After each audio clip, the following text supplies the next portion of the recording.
And are you refreshed? Good. Now what?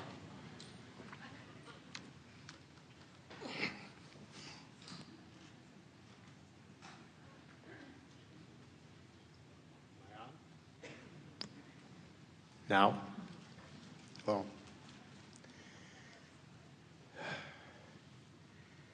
55 million people were co-creators with a single experience that spanned about 10 years.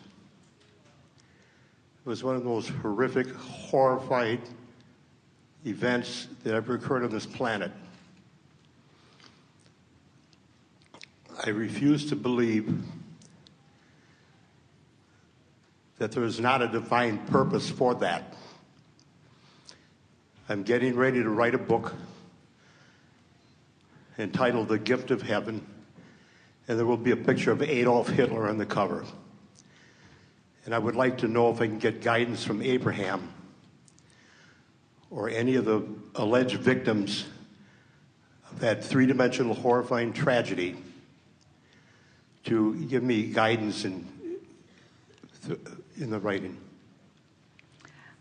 Well, the premise that is at the basis of this truth that you're speaking is that out of strong contrast comes powerful desire.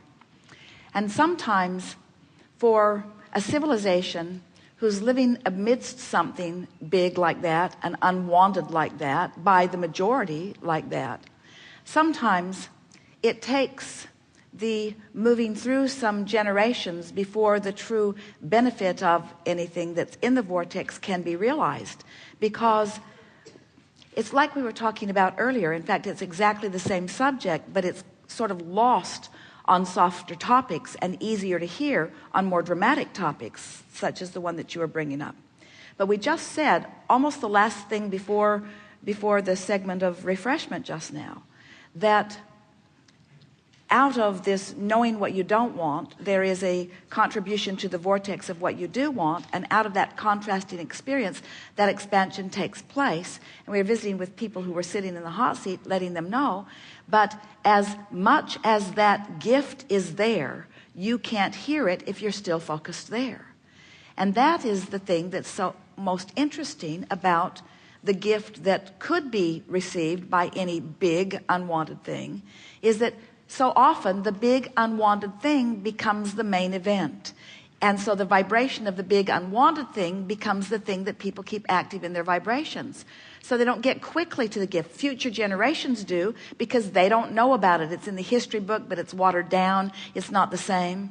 So the more time that passes, the more likely it is that more people will not hold the vibration of it, you see. But the more people who are, it's like people will say, well, if we don't really emphasize history like that, then we are sure to repeat it. And we say it's really more the other way around. The more emphasis that is put on the tragedy and the terribleness of it, then the more immune or oblivious or incapable of achieving alignment with the solution. We like to say, and we say it often, that a problem and a solution are opposite ends of the same stick, and they are very different vibrational frequencies. So and they are proportionately equal. So something really unwanted is putting into the vortex something really wanted. And what humans cannot see from their close-up, focused upon what just went wrong position, is the benefit that always comes from the contrasting experience. Now, we are not advocates of getting yourself into a position where you have something really unwanted that is actively being realized, because it's harder under those conditions than at any other time to find alignment. But we also want to say that when you do, the alignment is really sweet. This is such a big topic, and it's one that is so polarizing. It's one where so many people have made up their mind about it for so long, that for you to make headway on a situation like this means you're going to have to approach it from an entirely different standpoint, you see. You're going to almost have to rebuild the way people are looking at it. And we want to say to you that once you get yourself into that place, and we can feel that you are there, that you can joyously write the book about it, that once you are in that place, that those who are ready to hear it will find their way to that which you are about. But we want you to be as we are, standing in a position of seeing the value in all things, of not being upset at those, even if it's most of them, who cannot agree with you in the value that is there.